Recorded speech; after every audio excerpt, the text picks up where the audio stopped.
Nous sommes aujourd'hui à Saint-Hilaire-de-Lusignan. Nous interviewons Béatrice Belger-Brezet, qui est l'animatrice, la responsable des 2 ADMR de Saint-Hilaire-de-Lusignan et de La Roque-Timbaud.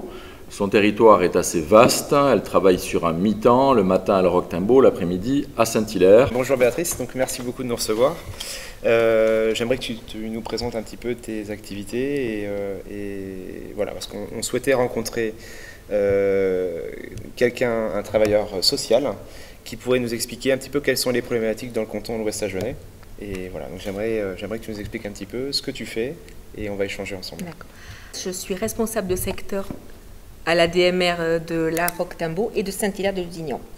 Donc dans le cadre de Saint-Hilaire, je suis responsable donc, des plannings. Je m'occupe de toute la gestion du quotidien d'une ADMR et d'un service à domicile. Voilà. D'accord.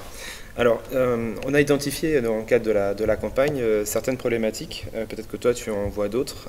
Pourrais-tu nous parler un petit peu de tout ce qui est recrutement, par exemple ? Est-ce que tu constates des difficultés en termes de recrutement ? Alors, nous avons de plus en plus de problèmes pour recruter des personnes, diplômées et non diplômées. On essaye par le biais de réseaux sociaux, de Pôle emploi ou d'autres, mais c'est très très difficile de recruter, très difficile actuellement. D'accord. Et d'après toi, qu'est-ce qui pourrait améliorer justement le recrutement ? Est-ce que de participer à des forums, par exemple, ce genre de choses ? Je pense qu'il faut une communication sur le métier du service à domicile, revaloriser les salaires, ça c'est sûr, et être voilà, surtout alors tout le monde ne peut pas se postuler non plus puisqu'il faut un regard sur l'autre qui est très important. Voilà. Très bien. Tu parles de revalorisation de salaire. On a entendu parler de l'avenant 43 qui passera l'aide de 20,50 € de l'heure par 22,50 € en octobre, 22 € pardon, au mois d'octobre. Alors c'est l'heure à pas. L'heure à pas passera de 20,50 € à 22 € et ça permettra d'augmenter assez conséquemment les salaires, des salaires des aides à domicile et des auxiliaires de vie. Voilà. Alors on parle de salaire effectivement, mais le manque de formation, parce qu'aujourd'hui en fait on sait qu'il existe des formations d'auxiliaires de vie. Oui. Est-ce qu'il y a des formations en premier secours ? Il y en a qui sont faites par le biais de la médecine du travail, mais elles ne sont pas assez nombreuses. Voilà, parce que on a beaucoup. Ici à Saint-Hilaire, on a à peu près 2 places par an, donc pour un nombre de salariés conséquent, donc ça manque, oui. Oui. Vous nous faisiez état tout à l'heure de problèmes effectivement au niveau de l'ensemble du service social au conseil départemental, en nous disant que, on le savait avant de se rencontrer, mais on a entendu parler d'un malaise social important au niveau des travailleurs sociaux du département. Quand on vous a posé la question, vous nous précisiez qu'effectivement c'était dû à un manque d'effectifs, à un turnover assez rapide au niveau des travailleuses et des travailleurs sociaux, et un souci effectivement d'identification d'un organigramme ou de responsables vers qui vous tournez quand vous aviez des problèmes. C'est vrai, parce qu'on a besoin de savoir à qui on parle en fonction des problèmes des bénéficiaires. Ça arrive qu'on ait besoin d'avoir un interlocuteur précis, et c'est vrai qu'on ne sait pas parfois à qui se tourner, puisque ça tourne. On n'a pas un organigramme précis avec des contacts précis pour un problème. Voilà.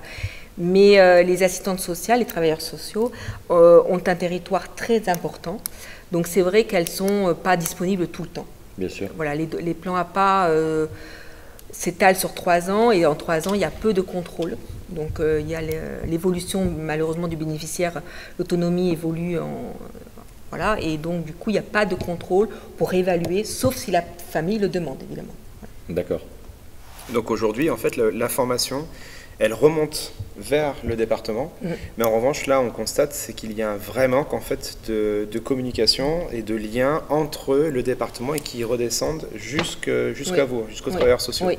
que c'est nous qui remontons, des structures peuvent remonter l'information quand il y a un problème ou quand les salariés sont en difficulté ou les familles sont en difficulté.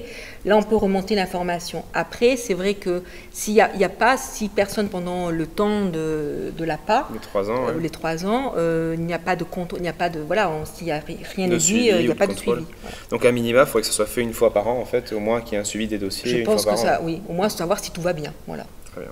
En conclusion de ces interviews, il apparaît premièrement un énorme problème de recrutement. Donc il faudrait effectivement pouvoir motiver des jeunes à se former pour réaliser ces beaux métiers. Il y a 2 diplômes, un pour les EHPAD et les organismes et un autre pour l'aide à domicile. La difficulté, c'est de trouver des jeunes candidates pour l'aide à domicile plutôt qu'en établissement.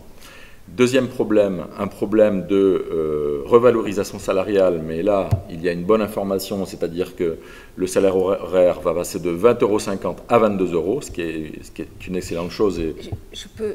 bien sûr. C'est l'heure APA qui passe de 50 à 22 €, ce n'est pas le salaire, c'est l'heure APA.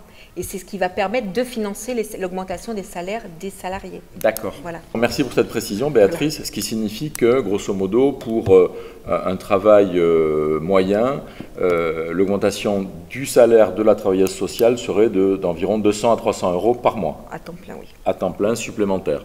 Donc un salaire qui serait de 200 à 300 € plus élevé que le SMIC. Autre problème, effectivement, un problème donc de durée trop longue dans l'instruction des dossiers d'APA. Et là, un besoin de recruter effectivement davantage pour pouvoir gérer ces dossiers. On l'a évoqué déjà précédemment.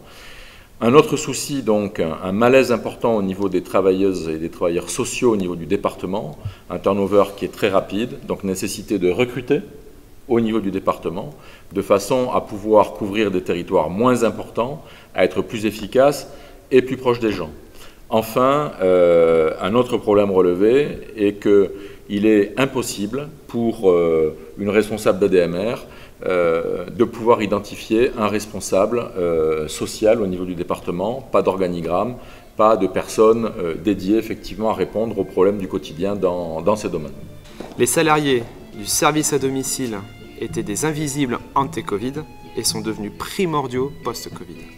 Avant de nous séparer, je voudrais dire aux électrices et aux électeurs lot-et-garonnais, où qu'ils soient dans le département, de venir voter dimanche prochain. Certes, ce sera la fête des pères, mais il va pleuvoir, donc ne partez pas en week-end et venez voter 2 élections, des élections cantonales. Vous élisez vos conseillers départementaux, les anciens conseillers généraux, et vous allez élire aussi vos conseillers régionaux.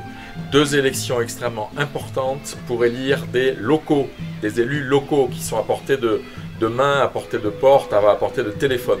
Donc venez voter, c'est très important. Merci. Et maintenant, nous nous saluons et nous vous remercions, Béatrice, merci, pour ces éléments qui sont extrêmement importants pour bien comprendre l'organisation des ADMR, les problèmes des ADMR et les problèmes effectivement des travailleurs sociaux au niveau du département. On a très bien compris que c'était un métier difficile mais extrêmement riche. Important. Oui, merci. Et merci à vous. Merci. Au revoir. Au revoir.